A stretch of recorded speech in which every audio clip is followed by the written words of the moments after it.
So, I finally got around getting the Necrochasm from the Crota's End raid, and I'm currently working on a review and impressions of the weapon.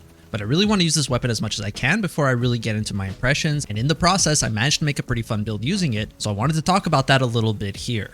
Before we get started, this is a Weapon of Sorrow, so it's going to work with the necrotic grips. Specifically, the Cursed Thrall explosions will spread poison to nearby enemies, so we're going to focus this build around these two exotics. One of the best subclasses to pair with necrotic grips is Strand, since you can pair the Unraveling Strand melee with necrotic grips, and Necrochasm being a kinetic weapon means it can pretty much pair with any subclass you want. Kinetic weapons tend to do a little better with Strand, mostly because some of the most powerful things you can do with Strand don't actually require Strand weapons. So let's actually talk about Necrochasm first before we move on to the build.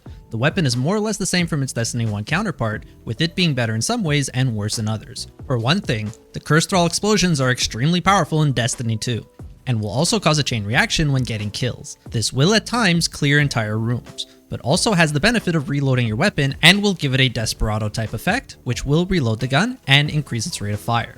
The problem is it does require precision defeats, and that's another reason why we're using Strand. Strand will help suspend targets and immobilize them, so we can get those precision hits without too much difficulty. This will allow us to get Cursed Thrall explosions, and will add the poison effect and spread poison further thanks to necrotic grips. Moving on to aspects, the most important one here is Mindspun Invocation, with the Shackle Grenade. Because this weapon has the capability of clearing adds and spreading poison, Mindspun will allow us to suspend entire rooms of enemies. This is all thanks to necrotic grips, and the synergies it has with the powered melee and the Necrochasm. The poison effect will spread every time you apply it, and will also spread the suspending effect from Mindspun Invocation. It's a really powerful combination when you do manage to get it working. The other aspect is a little bit more optional, but I do think the Wanderer is very good for access to additional suspending abilities, but also makes Tangles have a lot more purpose. Right now we're in the season of the Tangles. The artifact has a lot of mods that make Tangles more useful and powerful, so you definitely want to take advantage of that. But even without these mods, the Wanderer is still the best choice here, since suspending targets is very useful for getting those precision hits.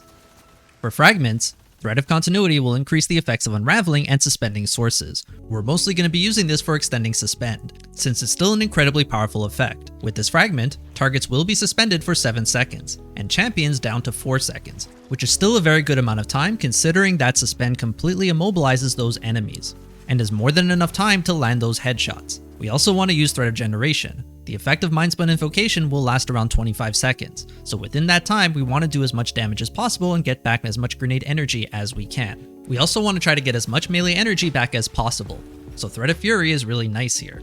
Damaging targets with Tangles will not only suspend them, but it will give back melee energy depending on the amount of enemies or tier of the enemy damaged.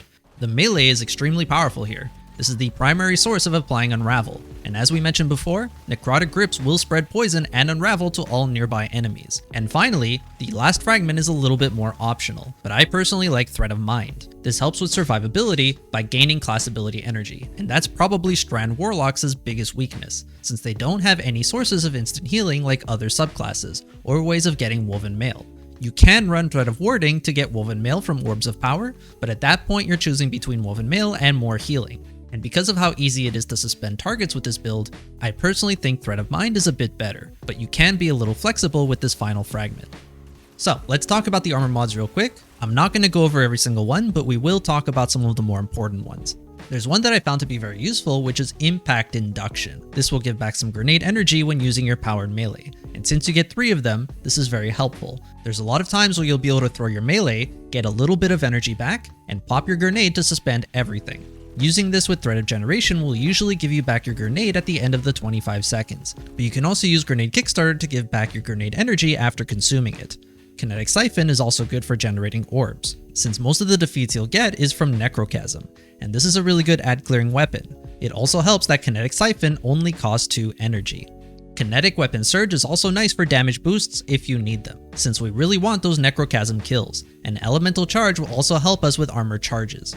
Tangles are really powerful in this build, and destroying them or throwing them will give us armor charges, melee energy, and allow for suspending targets, so this is a really nice mod to add in. Bomber and Outreach gives us ability energy when using our Rift, and will also collect nearby orbs thanks to Powerful Attraction, which is another reason why we want to use Thread of Mind. If for whatever reason we don't have the abilities we need, we can pop our Rift to get a little boost in whatever we need. So it all comes together really nicely in this build. I'm going to leave a dim link in the description, so if you don't want to remember all that's in this video, you can use the link to copy this build exactly. And that's pretty much the entire build here. Just to leave some quick impressions of the weapon, it's definitely a really fun weapon. And when the Curse Thrall effect does go off, everything in the room just sort of evaporates. I think the effect is a little too hard to activate despite that, and if you're not getting those precision hits, it's basically just a normal exotic rifle. But I'll talk about that more in my review. If you enjoyed the video, leave a like, comment, and subscribe, and I'll see you in the next one.